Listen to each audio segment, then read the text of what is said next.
Hi, at Boilers2Go we get asked this a lot. Just how messy is removing an old back boiler from your home?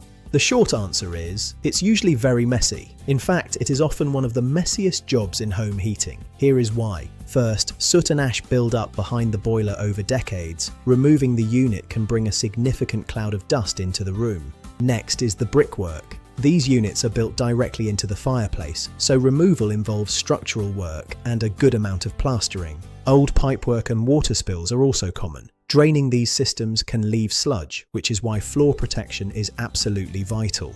Plus, these cast iron units are incredibly heavy. They require careful professional handling to remove them safely and efficiently from your home. For many pre-1990s installations, there is also the potential for asbestos. Safety is always our top priority when handling these old units. At Boilers2Go, we work hard to minimise the mess by using heavy-duty covers and professional extraction to keep your home clean throughout. If you found this helpful, subscribe for more expert boiler advice from our team. Thanks for watching, and we will see you next time.